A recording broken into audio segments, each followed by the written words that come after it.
नमस्कार, 12 बजे 12 बड़ी खबरों में आप सभी दर्शकों का स्वागत है और मैं हूं आपके साथ अखंड राय और आप देख रहे हैं उत्तर प्रदेश का तेजी से बढ़ता हुआ digital platform IBC 24 Uttar Pradesh Uttarakhand. 12 बजे 12 बड़ी खबरें आपको बताएंगे, लेकिन उससे पहले जो बड़ी खबर है वो आपको बता दें। के पास 12 बजे 12 बड़ी खबरों के जो है वो उनके जिलों की, वो हमारे साथ एक एक करके हमारे स्क्रीन पर जुड़ेंगे। सबसे पहले चलते ज्ञानेंद्र के पास प्रतापगढ़। ज्ञानेंद्र, प्रतापगढ़ से कौन सी बड़ी खबर है आज की? अखंड, देखिए मैं कल से जब से शुरू हुआ है तब से केवल प्रतापगढ़ में उपचुनाव को लेकर चर्चा हो रही है और लगातार चर्चाएं सिर्फ चुनाव पे हो रही है। क्यों? क्योंकि नगर पालिका का उपचुनाव काफी महत्वपूर्ण बन चुका है। ये चुनाव नहीं रह गया, अब उपचुनाव तो ये चुनाव से ही बढ़के हो गया है। क्योंकि हमारे साथ रवि गुप्ता है, मैंने आपसे कल भी कहा था और लास्ट फ्राइडे भी बोला था कि बगावती सुर काफी उठे थे और खास तौर पे प्रेमलता के खिलाफ में उठे थे। हरि प्रताप 27 सालों से नगर पालिका में उनका दबदबा बना हुआ है। उसी को लेकर के भारतीय जनता पार्टी के पूर्व भाजपा जिला अध्यक्ष हमारे साथ है रवि गुप्ता जी। रवि गुप्ता जी, ऐसा क्या हो गया कि भाजपा के खिलाफ आप जाके निर्दलीय लड़ रहे हैं? पहला सवाल यही है और दर्शक भी यही जानना चाह रहे हैं। देखिए, जो पार्टी का निर्णय था वो सैद्धांतिक रूप से एकदम गलत था। और जब 18 सभासद किसी एक व्यक्ति विशेष के खिलाफ हो कि इनको मत टिकट दीजिए, चाहे जिसको दीजिए, इनका बड़ा विरोध है, और चाहे जिसको दे दीजिए, इसके लिए सब व्यक्ति 3 बार प्रदेश अध्यक्ष जी के पास गए, सब जगह गए। लोकतंत्र में इससे बड़ा विरोध नहीं हो सकता है। और ये अराजकता है कि ये प्रत्याशी बनने के बाद, टिकट पाने के बाद, ये जो निर्दलीय प्रत्याशी थे किस प्रकार से इन्होंने दबाव बनाया। और हम लोग भाजपा के सच्चे सिपाही और संतोष मिश्रा जी इतने पुराने कार्यकर्ता भाजपा के, कोई कार्यक्रम होता है पूरा उनका समर्थन रहता है, पूरा उनका सहयोग रहता है, हर जगह वो लगे रहते हैं। उनको किस प्रकार से अराजकता करके बैठाया गया कि आपकी एजेंसी सील कर देंगे, आपको जो है बच्चे को जेल भेज देंगे, जिस प्रकार से। और मेरे ऊपर जो दबाव बनाया गया, आप देखे होंगे कि माननीय मंत्री जी 3 घंटे हमारे दुकान पे थे, उनका मैं स्वागत करता हूँ, भाई वो आए।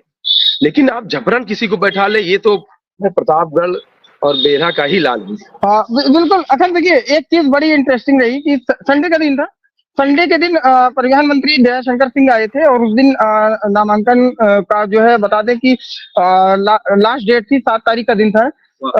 6 तारीख के दिन आए थे अखंड, और वो तकरीबन 3 घंटे से ज्यादा उसी दिन संतोष मिश्रा का जो है नामांकन पत्र वापस लिया गया। और फिर उसके बाद रवि गुप्ता के आवास पे, दुकान पे तकरीबन 3.5 घंटा दयाशंकर सिंह बैठे रहे और कंटिन्यू इनको फोन करवाया गया, इनके पिताजी के ऊपर दबाव बनाया गया। और ये केवल मैं ही नहीं, हर एक अखबार ये बोल रहा था कि उस दिन दबाव काफी बनाया गया। ऐसा क्या दबाव बनाया गया था? आप एक चीज बताइए ज्ञानेंद्र, एक सवाल है, मतलब सीधे तौर पे जो रवि जी हैं ये लगा रहे हैं कि मंत्री जो है वो इन पे दबाव बना रहे हैं, यही कहना है ना? अराजकता की बात भी कही है और रवि जी कह रहे हैं कि जो दबाव है वो मंत्री बना रहे हैं। मतलब एक नगर पालिका के चुनाव में, नगर पालिका के चुनाव में मंत्री एक व्यक्ति पर दबाव बना रहे जो उनकी ही पार्टी का कहीं ना कहीं से एक अच्छा एक तरीके से नेता है, जो कहीं ना कहीं पार्टी का एक धरातल पे काम करने वाला नेता है। बिल्कुल, देखिए अखंड की 15 सालों से अधिक जमीनी स्तर पे काम किए हैं और मैं तो पर्सनली देख रहा था जिलाध्यक्ष जब ये बने थे तो उसके बाद से लगातार जमीनी स्तर पे काम शुरू किए। इनके साथ युवाओं का काफी जोड़ है और लगातार अगर बात की जाए तो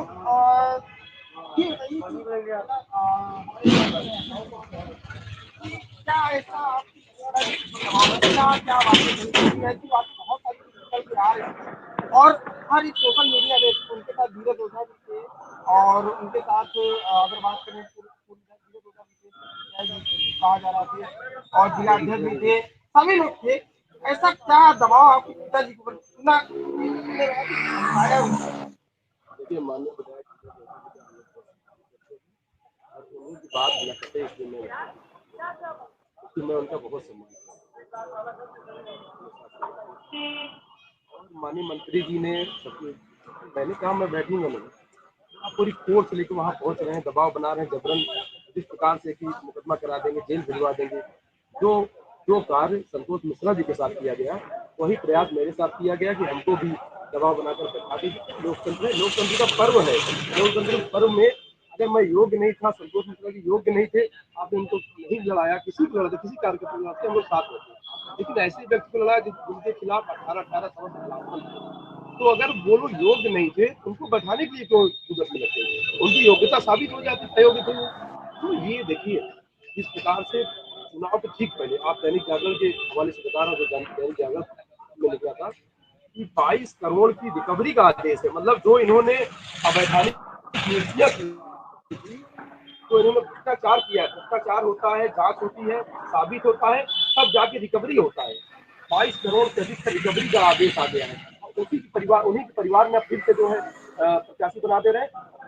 प्रतापगढ़ की जनता परिवर्तन चाहती है, जनता जनार्दन मुझे चुनाव लड़ा रही है, और जनता जनार्दन ये कह रही है कि भाजपा के कैंडिडेट से तो परिवर्तन चाह रहे हैं, और सपा के कैंडिडेट को पसंद नहीं कर रहे, लोग मुझे पसंद कर रहे हैं। मैं समाज में कदम घटा रहा, कोरोना काल में मैं 500 से अधिक लोगों को डोनेशन के माध्यम से बहुत सारे हमने सामाजिक काम किए। बड़ी बड़ी बात कह रहे हैं ज्ञानेंद्र, रवि जी बड़ी बात कह रहे हैं। सबसे बड़ी बात है कि परिवारवाद का आरोप लगाती है, भ्रष्टाचार का आरोप लगाती है जो बीजेपी है, और इस तरीके की बातें आती है कि जिसके ऊपर भ्रष्टाचार का आरोप है उसी के परिवार वाले को टिकट दिया गया है। तो बड़ी बात कही है इन्होंने, रवि ने। और रवि जी का जो दर्द है वो समझा जा सकता है, क्योंकि जमीनी स्तर पर काम करने वाले जो नेता होते हैं, कार्यकर्ता होते हैं, और उनका भी कॉल आया था, शायद आपने पहले रिसीव नहीं किया, उसके बाद अगर उनके बाद भी तब भी आपने उनकी बात नहीं मानी। ऐसा जबकि वो आप बहुत उनकी करीबी माने जाते, प्रतापगढ़ में सबसे ज्यादा करीबी आपकी मानी जाती। तो ऐसा क्या होगा कि आप नंद गोपाल नंदी जी की भी बात आपने काटे में सुनी? उनकी कॉल नहीं है, हमारा कॉल जो थी वो लाइव कोर्ट पे था, ये लोग पूरा ट्रेस कर रहे थे, पूरी अराजकता थी, कहीं रहते तो हमको उठाकर ले जाकर तहसील में रख देते। तो ज्ञानेंद्र जनता जनार्दन की आवाज थी, लोग हमको फोन कर रहे थे, जिस नंबर पे हमारे साथ जुड़ रहा है, ये जानते थे कि उनके साथ होंगे, इस नंबर पर फोन आ रहा था कि भैया आपको बैठना नहीं है, क्योंकि विकल्प नहीं है, लोग परिवर्तन चाह रहे हैं और विकल्प के रूप में, और व्यापारियों की आवाज से बुलंद किया, और पूरे नगर के सभी वर्ग के लोग, चाहे वो ब्राह्मण वर्ग ज्ञानेंद्र आप सुन पा रहे हैं? लोगों का, एससी वर्ग के, यहाँ तक कि मुस्लिम मतदाता भी हमारे साथ है। निश्चित रूप से ये इतिहास दिखेगा आपको जब 19 तारीख को कलाम दिखेगा। आखिर सबसे बड़ा आरोप इन्होंने लगाया कि मैंने अपना नंबर फ्लाइट मोड पे लगाया हुआ था, क्योंकि मुझे उठाया जा सकता था, उठाने के बाद तहसील ले जाके ये मेरी जुबानी नहीं, खुद रवि गुप्ता और ऑन एयर सही बात कह रहे हैं। कई गंभीर आरोप रवि जी ने लगाए हैं, और एक जमीनी स्तर के कार्यकर्ता का इस तरीके से आरोप लगाना कहीं ना कहीं बीजेपी को और जो पार्टी होती है। ज्ञानेंद्र आवाज आ रही है आपको?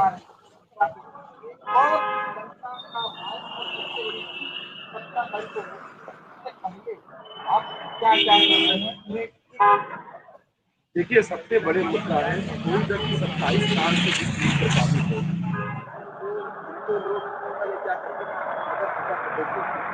आज वहाँ नाले की निकासी की है, पेयजल निकासी का कोई प्रबंध नहीं है पूरे नगर पालिका में। एक बार आधे घंटे बारिश होती है तो आप ही लोग न्यूज चलाते हैं कि एसपी कार्यालय में पूरा पानी भर गया, डीएम आवास पानी भर गया, मुख्य जगहों पर पलटन बाजार, विवेक नगर, बलीपुर, सब जगह पानी भर जाता है। देवकली में जाइए, पूरे रोड पर नाला बह रहा है, लोग नाले से गुजर रहे हैं। सिलसिला प्रतापगढ़ शहर में जो पुरानी पाइपें हैं वो 20 साल पुरानी है, 20 साल से वो नाले का पानी जो है उनके घर में जा रहा है। तो आप सोचिए, और बहुत सारी चीजें हैं, पार्किंग की आज तक व्यवस्था नहीं हुई, तो जो भ्रष्टाचार हुआ, नाले के लिए इतना पैसा आया, जल निकासी के लिए सीवर लाइन का पैसा आप जानते हैं कौन खा गया। तो मैं यही कहना चाहता हूँ, जनता जनार्दन है, जनता जानती है कि जो भ्रष्टाचार हुआ है और सरकार रहते हुए वो उजागर हो गया, रिकवरी का आदेश आ गया, आनंद मानन में 4 कथित सभासदों का एफिडेविट लगाकर कराया जाए, नहीं तो सबका सब खुल जाएगा। तो जो भ्रष्टाचार उनका खुल जाता है और सरकार। ज्ञानेंद्र आवाज आ रही है आपको? बिल्कुल अखंड आवाज आ रही है। क्या आपको मेरी ज्ञानेंद्र बहुत अपनी सरकार पर, अपनी पार्टी पर आरोप लगा रहे हैं, और बड़े गंभीर आरोप लगा रहे हैं, अराजकता का आरोप लगा रहे हैं, भ्रष्टाचार का आरोप लगा रहे हैं। तमाम ऐसे सवाल है जो बीजेपी को खुल करके सामने आकर के जवाब देने चाहिए, क्योंकि मंत्री पर ही इस तरीके का आरोप लगा रहे हैं कि वो उन पर दबाव बना रहे हैं। लेकिन अगर इस तरीके से जमीन पर काम करने वाले कार्यकर्ता को नहीं सुना जाएगा, और अगर परिवार के ही लोगों को टिकट दिया जाएगा, तो कहीं ना कहीं जो कार्यकर्ताओं के मन में जो दुख है वो जरूर व्याप्त होगा, और इसी तरीके का रोष होगा, और उनको झेलना भी पड़ेगा। बहुत बहुत धन्यवाद आपका इस तमाम जानकारी के लिए ज्ञानेंद्र। बताइए ज्ञानेंद्र, बताइए। बिल्कुल, देखिए अखंड इनकी नाराजगी सिर्फ एक चीज से है कि 27 सालों से जो नगर पालिका 1995 के आसपास से नगर पालिका बनी है, तब से हरि प्रताप जी का कब्जा रहा है, स्वर्गीय हरि प्रताप का। तो साफ तौर पे इनका गुस्सा ये था कि जब ऑन एयर भी हम लोग नहीं थे तो इनका सिर्फ एक चीज था कि इनको ना मिले, कहीं और मिल जाए। और ये एक मीटिंग हुई थी प्रदेश अध्यक्ष के साथ में, सही है ना, प्रदेश अध्यक्ष के साथ एक मीटिंग, प्रदेश संगठन मंत्री के साथ एक मीटिंग हुई थी। उस मीटिंग में साफ तौर पे सभी लोगों से कहा गया था कि सर इनको ना दिया जाए और किसी को दे दिया जाए, लेकिन वो नहीं हुआ। आखिरी में उन्हीं को मिला। उसी का आज परिणाम भाजपा कहीं ना कहीं 17 तारीख के वोटिंग में जरूर कहीं खामियाजा तो भुगतेगी, लेकिन जिस तरीके का आरोप बीजेपी दूसरे दलों पर लगाती है, उसके कार्यकर्ता भी यही आरोप अब उस पर लगाना शुरू कर चुके हैं। लेकिन कहीं ना कहीं लोगों को भी मौका देना चाहिए। बहुत बहुत धन्यवाद आपका इस तमाम जानकारी के लिए।